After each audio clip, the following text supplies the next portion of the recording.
सारी कथा जो है वो यहाँ आके अपने क्लाइमैक्स पर पहुंच गई। नातः परतर हो मंत्र, नातः परतरस्तव, तब तादिनते वे लोग सुख संपत्ति न तजें, सुनि सूर सवन की ये गति, जे हरि चरण भजें। ये महाप्रभु जी कहना चाह रहे हैं, नातः परतरम कीजिए, तीर्थम नातः परात्परम। कहीं भटकने की जरूरत नहीं है, कहीं जाने की जरूरत नहीं है। हर बात तुम्हारे घर में, तुम्हारे पास, तुम्हारे हृदय में अवेलेबल है। एक वक्त या निरोध की स्थिति को समझो। और एक बात ध्यान समझो कि वैसे कठिन भी है, नहीं है कठिन ये बात नहीं है, मगर इतनी सरल भी है पाछी कि कोई के बाप की ताकत नहीं होती कि इतनी सरल मेथड अपने को ऐसे भगवान के पास पहुंचने की बता सके।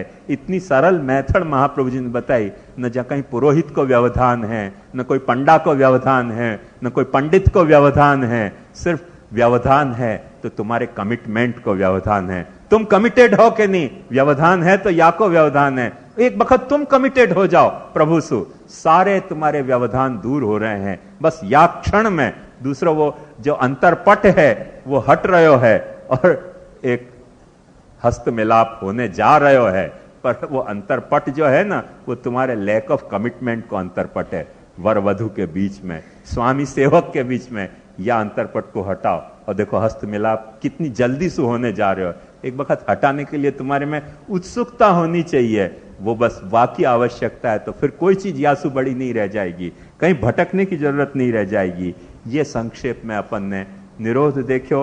निरोध के बाद महाप्रभु जी सेवा फल में, ये सेवा या प्रकार से सेवा करते भय व्यक्ति को कौन सा फल प्राप्त होएगो, क्या होएगो, तो वाकई अवस्था 3 बता रहे हैं। सेवायाम फलत्रयम अलौकिक सामर्थ्यम सायुज्यम सेवोपयोगी देहो वैकुंठादिशु।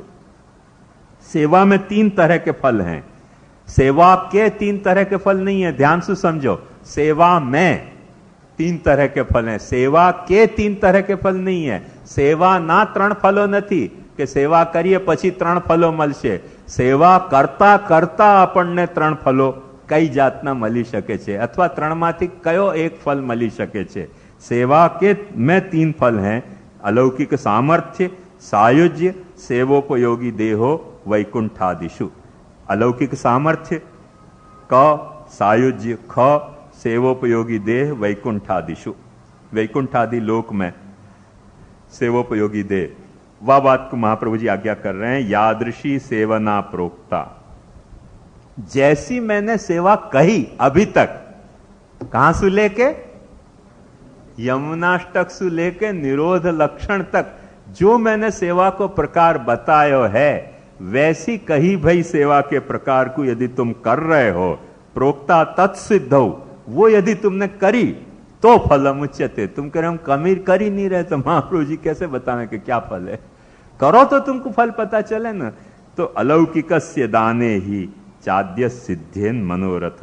अलौकिक जो है सामर्थ्य को तुमको दान होते ही, आद्य मनोरथ जो यमुनाष्टक में जो मनोरथ लेके चले थे अपन, ममास्तु तव सन्निधौ तनु नवत्वमेतावता न दुर्लभतमा रतिर मुररिपौ मुकुंद प्रिय, वो आद्य मनोरथ जो है वो सिद्ध हो जाएगो।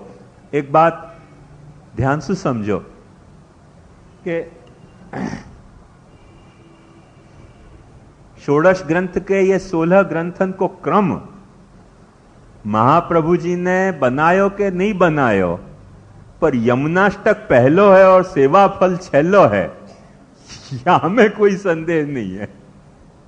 यहां में कोई संदेह नहीं है। दोनों ग्रंथ या ग्रंथ के, इन 2 ग्रंथन के ब्रैकेट में आते ग्रंथ हैं। चाहे तो बाद में लिखे, चाहे तो पहले लिखे। प्रोग्राम के तहत या लीला के तहत महाप्रभु जी ने कोई पहले लिखो है, कोई बाद में लिखो है। अपन जान रहे हैं कि अंतःकरण प्रबोध महाप्रभु जी को शायद शिक्षा श्लोकी के बिल्कुल लास्ट बट 1 ग्रंथ है, और नेचुरली सेवा फल जो है बहुत पहले को ग्रंथ है। विष्णुदास छिपा को कहो भयो ग्रंथ है, तो बहुत पहले को ग्रंथ है। पर पहले को भी होए, पर महाप्रभु जी के मन में, अंतःकरण में ये प्रोग्राम कुछ अरेंज्ड प्रोग्राम तो है ही। या बात को समर्थन अपने को यहां से मिले कि आद्य सिद्धेन मनोरथ। आद्य जो यमुना जी के संपर्क में आने पे अपने को जो मनोरथ भयो, तो कि ममास्तु तव सन्निधौ तनुनवत्वम, वो तनुनवत्व जो है वो तुम्हारा सिद्ध हो जाएगा। फलम वा, फलम देखो देख लो, ग सेवोपयोगी देहो वैकुंठादिशु, और अधिकारो वा ख सायुज्य। हाँ दिख रहे हो ना, फलम वा यधिकारो वा न कालोत्र नियामक। या में काल नियामक नहीं है, कृष्ण ही नियामक है। तुमको क्या मिलना है, अलौकिक से दान, अलौकिक को सामर्थ्य को दान करें तो तनुनवत्व तुम्हारो सिद्ध हो जाएगा। जैसे काशी वाले जो सेठ थे उनको सिद्ध भयो, ऐसे वार्ता में अनेक भगवदी हैं जिनको तनुनवत्व को दान सिद्ध भयो, वो तुमको भी सिद्ध होएगो। तनुनवत्व को संक्षेप में अर्थ अपन ये समझ सकें कि ये ही तनु, पर या में या तरह को कोई रिन्यूअल, के जा रिन्यूअल के कारण जो है वो अपन विषय के बजाय कृष्ण को आनंद ले सकें, वह तरीके को कोई रिन्यूअल, वह तरीके को कोई रिन्यूअल है, वो अलौकिक सामर्थ्य तुमको सिद्ध हो जाएगा। पर वह में काल नियामक नहीं है, कृष्ण नियामक है। ये बात तुमको ध्यान से समझनी पड़ेगी, धीरज तो रखनी पड़ेगी। कृष्ण के दान से सब सिद्ध होएगा।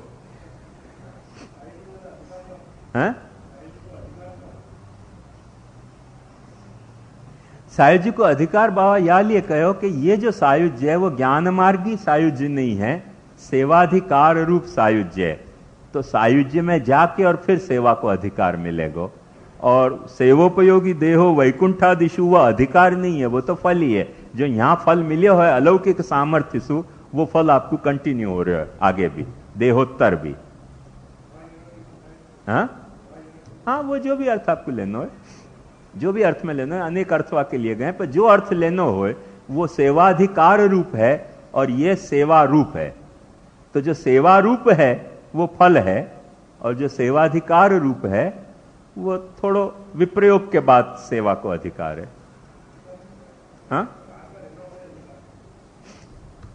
मैं कह रहा हूं बात कैसे कि सेवोपयोगी देह यदि वैकुंठ आदि में मिल रहे है तो सेवा ही आपको कंटिन्यू हो रही है ना।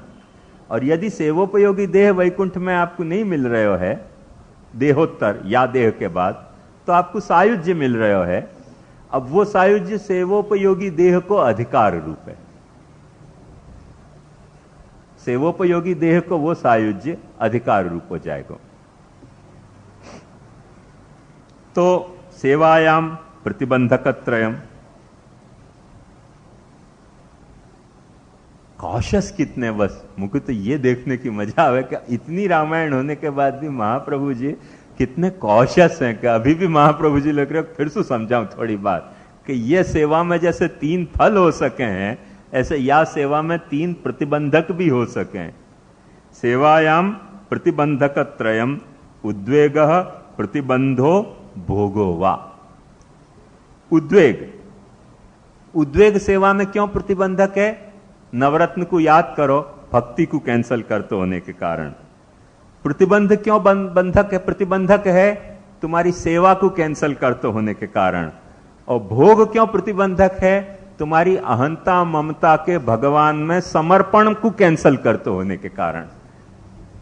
या रहस्य को अच्छी तरह से समझ जाओ कि जो तुम्हारो स्नेह भाव है वहां में को खंडित करे है उद्वेग, जो तुम्हारो सेवा भाव है, जो तुम्हारो रति भाव है वह को उद्वेग खंडित करे है, जो तुम्हारो सेवा भाव है वह को प्रतिबंध खंडित करे है, और जो तुम्हारो अहंता ममता के समर्पण को भाव है वह को भोग की वृत्ति खंडित करे है।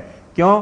कि न मतम देह देवस्य सामी भुक्तम समर्पणम तस्मादादौ सर्व कार्य सर्व वस्तु समर्पणम असमर्पित वस्तु नाम तस्माद वर्जनम आचरे। तो ये भोग जो है वो अहंता ममता के समर्पण को न्यूलिफाई कर दे। यदि तुम सेवा को कहे भय ढंग से नहीं निभा रहे हो तो ये 3 लफड़ाएं पैदा हो सकें। सेवा में या तो तुम उद्वेग पैदा कर लोगे, सेवा में या तो तुम कोई प्रतिबंध पैदा कर लोगे, या सेवा में तुम भोग पैदा कर लोगे। जैसे अपन ने मठड़ी लड्डू मोहनथाल को चक्कर को भोग आकर खड़ो कर दियो, ये भोग को प्रतिबंध है, क्योंकि अपनी अहंता ममता आड़े आ गई। उद्वेग को प्रतिबंध, जैसे अपन ने मरजा कुआ ये स्केल, बड़े बड़े स्केल के जो अपने से निभे नहीं, न महाराज से निभे न वैष्णव से निभे, पर एक मिथ्या आभास सेवा में उद्वेग बढ़ा के कि इतनो बड़ो सेवा को क्रम कैसे निभे, अब कैसे निभे, तो यासु भीख मांग, वासु भीख मांग, यासु भीख मांग, ये सेवा में उद्वेग पैदा करके और अपन ने सेवा में प्रतिबंध खड़ो किया है। और सेवा को ऐसो स्वरूप कि जो नितांत अव्यावहारिक होए, वो स्वाभाविक रूप से प्रतिबंध सेवा में ही पैदा कर देगा। जब अपन सेवा को अव्यावहारिक बनाएंगे तो वाकई थोड़ा और भी डिटेल आगे आएगी, पर अब या वक्त के सेशन में तो मुश्किल है, जब अपन करेंगे तब करेंगे वाकु भी। तत्र त्रयाणाम साधन परित्याग कर्तव्य। तो जैसे सेवा करनी है, तो सेवा करनी है उनके वक्त ये जो उद्वेग के जो साधन हैं, प्रतिबंध के जो साधन हैं और भोग के जो साधन हैं, उनको छोड़ो तो उद्वेग, प्रतिबंध और भोग तुम्हारे खत्म हो जाएंगे। उद्वेग, प्रतिबंध, भोग रहित सेवा अपने आप अलौकिक सामर्थ्य, सायुज्य और सेवोपयोगी देह रूप हो जाएगी। यदि उद्वेग सहित सेवा है, यदि प्रतिबंध सहित सेवा है, यदि भोग सहित सेवा है, तो इन फल में वो खिल नहीं पाएगी। इन फल के रूप में वाकु फलित होने देनी है तो वाकु इन 300 प्रोटेक्ट करनी पड़ेगी। जैसे अपन अनाज बोवें तो खेत की बाढ़ भी बांधें कि जैसे जानवर वाकु रौंद न दे, जानवर वाकु चर न जाए, ऐसे ये भोग, उद्वेग और प्रतिबंध के जानवर ऐसे हैं कि जो भक्ति के अंकुरण की ऐसो अच्छी में अच्छी अवस्था को भी खा सके हैं, खत्म कर सके हैं। और महाप्रभु जी यह बात को बहुत सावधानी से कह रहे हैं कि भोग 2 तरह के क्यों हैं, फिर से ध्यान से समझो, लौकिक अलौकिकश्च। तो ये अपन ने उद्वेग को च दियो, प्रतिबंध को छ दियो और भोग को ज दियो। तो ये ज जो है वो 2 तरह को है, एक लौकिक और एक अलौकिक।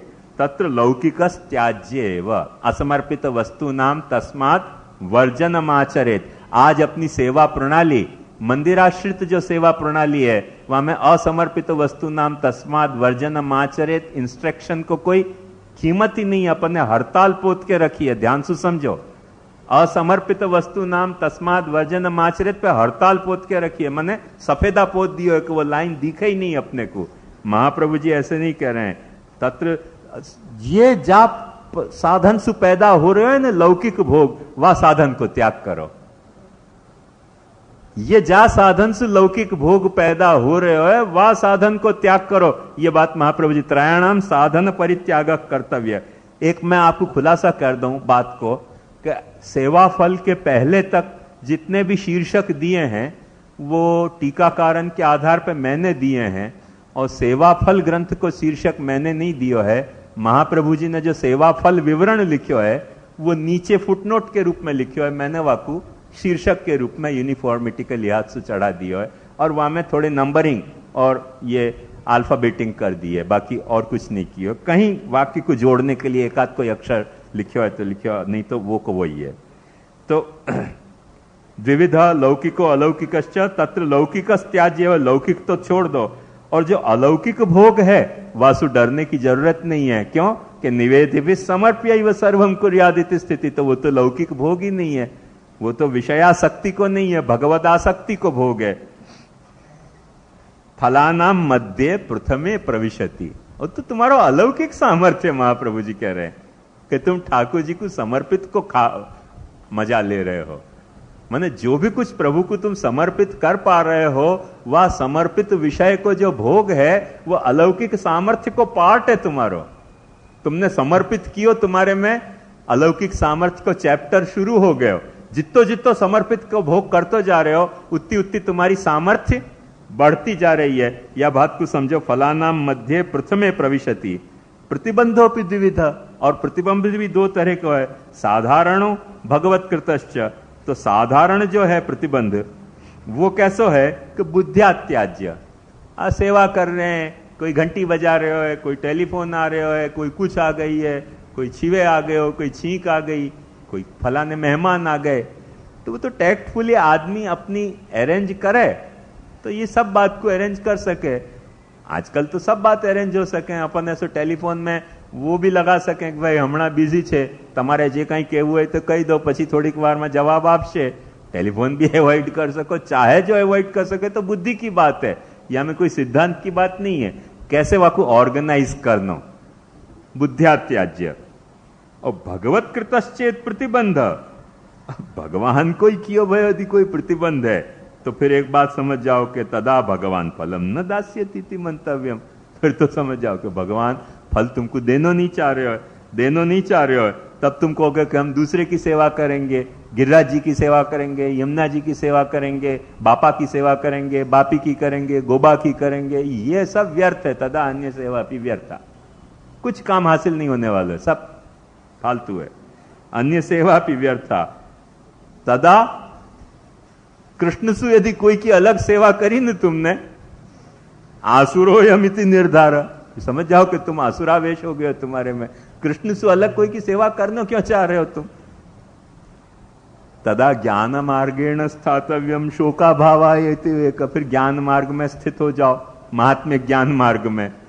तस्मात् सर्वात्मना नित्यम श्री कृष्ण शरणम मम वदद्भिरेव सततम स्थेयमित्येव मेमिति, वो ज्ञान मार्ग में स्थित हो जाओ। जासु कि तुमको शोक नहीं होवे। नवरत्न को याद करो, चित्तोद्वेगम विधायापि हरिर यद्यत करिष्यति तथैव तस्य लीलेति मत्वा चिंतांतृतम त्यजेत तस्मात् सर्वात्मना नित्य श्री कृष्ण शरणम मम वदद्भिरेव सततम स्थेयमित्येव मेमिति कुतः शोका भावाय। व्यर्थ में दुखी क्यों हो रहे हो? ज्ञान मार्ग में महात्म्य ज्ञान के अपने रेंज में रहो, भक्ति में खोटी धांधल, प्रविष्ट होने की खोटी धांधल मत करो। उद्वेग निवारणो